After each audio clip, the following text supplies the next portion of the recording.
why are you in D.C.? Well, it's interesting how I ended up here. From Fredericksburg, Virginia to Manassas, Virginia as a student myself, then to Greensboro, North Carolina for college. And when I graduated college, I really had a choice of whether to go to Charlotte or back up here. My dad was stationed at the Pentagon at the time, so I came back up here. Got a job with Montgomery County Public Schools. And very wealthy school system. Fantastic school system. And when I came out of college, there wasn't a teacher shortage when I came out. I mean, we were fighting for jobs. And so literally I just had two offers, Charlotte, Mecklenburg, or up in Montgomery County. And I took the Montgomery County offer because my family was in Northern Virginia. And spent 19 years with Montgomery County Public Schools and loved it, every minute of it. Almost all but 2 years were at middle school level. Started off in elementary school, not my gig.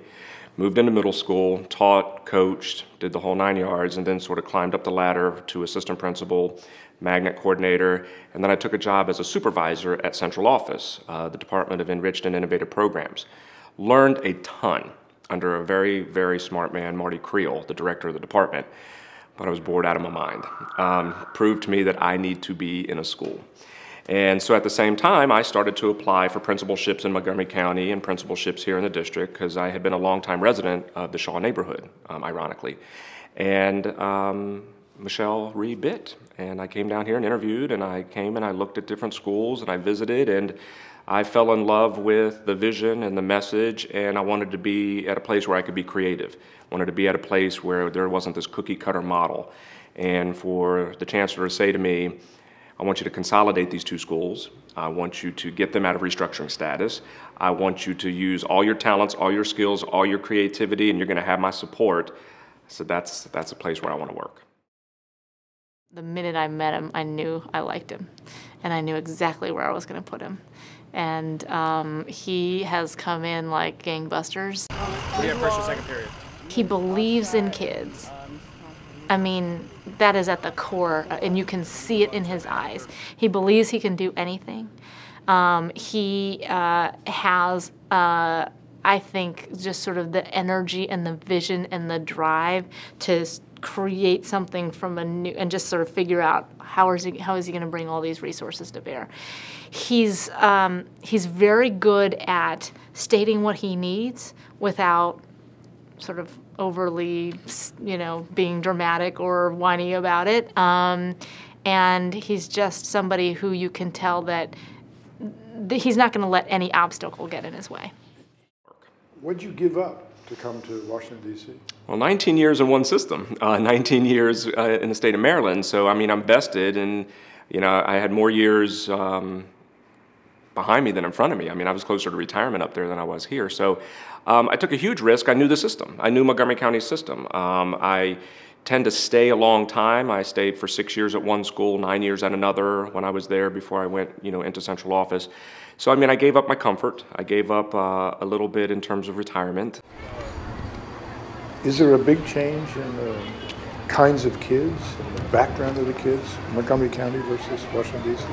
Well, the Montgomery County kids have been sort of in this constant, consistent rhythm. The high expectations have been there, the money has been there, the support has been there, the teachers union is very powerful, the teachers are, we haven't had issues in Montgomery County of having highly qualified teachers like the district has had.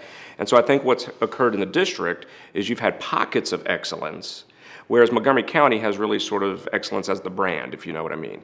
And one of the things the chancellor's trying to do is to brand this system with the same, same set of expectations and the same quality of excellence.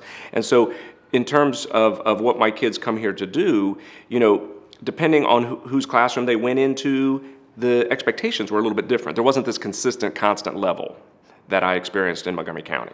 So your goal is one of your goals is then to teach the kids to be accountable. Without question, I definitely want our kids to be accountable, but I want them to realize why they come here, why they spend 6.5 hours a day here. And there is a place for play, there is a place for socialization, but the real reason you come here is to master course content and be prepared for rigorous high school coursework. That's why you really come here. And so that constant refocusing and retooling, everything we do is related to student achievement. Beautiful. You open your brochure to the first panel. That's an explanation of the DC CAS test. And so, my first goal was to make teaching and learning the priority here. You're coming to school, our product is student achievement, our teachers are here to teach, you are here to learn. Everything else gets put behind that. The test items that you're going to have to respond to in writing are worth 3 times as much as the ones where you select A, B, C, or D, okay? So tell me some of the tricks and strategies that you use to teach, to reinforce accountability with the kids, not with the teachers, with the kids. With the kids, my bag of tricks is what you're saying, with accountability. I try to do it on a personal level. That's one of my tricks, is I pride myself in knowing every kid's name in this building. And I'm working real hard to know a little bit, something special about each of them. And I greet them every morning outside. Good morning. We're going to be on Dragon Tail. I have staff members on all 4 corners of this building every morning so that students get greeted by an adult before they come into the day. Feel at home. Exactly. And so there's this immediate connection that this person knows my name, this person cares enough about me to be out here every morning in the cold, in the rain, without fail. Mr. Betts is going to be on the corner of 10th and V every morning to say hello to me. But that doesn't reinforce academic accountability. Well, but it makes you want to come to school, and it makes a connection. And so you have to start with, I should backtrack a little bit. My first priorities here were the 3 C's: climate, culture, and community. I wanted to build a climate that kids were comfortable in. I wanted to foster a community of support, and I wanted to make certain that we had a culture of excellence and high expectations. And so climate is definitely related to me greeting children and knowing them by name, and them wanting to be here and to feel a part of this community that is our school. And I want to do the same with parents and reach out to them. So if kids want to be here and they feel comfortable here, then they're going to be ready to learn. If they're not comfortable, if they don't feel safe, if they don't feel welcomed and valued, then they're not even going to be ready or available to learn. So I started with the 3 C's, and I think we've got a pretty good handle on that. I really wanted to focus on it up until the Christmas break. And so now that that's happened, we're going after what happens in the classrooms.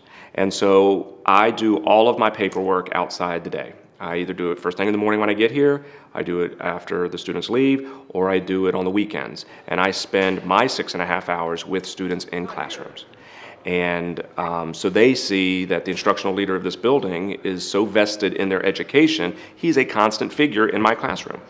I'll stop teachers and get up and do a little mini lesson with them. I'll pull a kid aside who I notice is struggling and take him out in the hall and work with them one-on-one. I mean, I want them to see me as an instructional leader, not just a traditional principal who's the disciplinarian and the person who runs lunch duty and things like that. I want them to know that I'm connected and vested to their education. This is an odd number, this is an odd number, this is an odd number, that's an odd number, so that's 4 out of 8, right? I mean, you look at a place like Shaw, Garnett, Patterson, where Brian Betts is, and that is going swimmingly. I was there at the school the other day and talked to a kid who, seemed very happy and well-adjusted and was, focused and all that sort of stuff. And I said, "Where'd you go last year?" He said, "I went to Shaw." I said, "Really? What do you think about the new school?" He said, "This is so much better." I said, "Why? Tell me specifically." And he said, "At our old school last year, kids were out of control. They would stand up, they'd cut class, they'd be out in the hallway, they'd do whatever they want." And he said, "We're not allowed to do that here."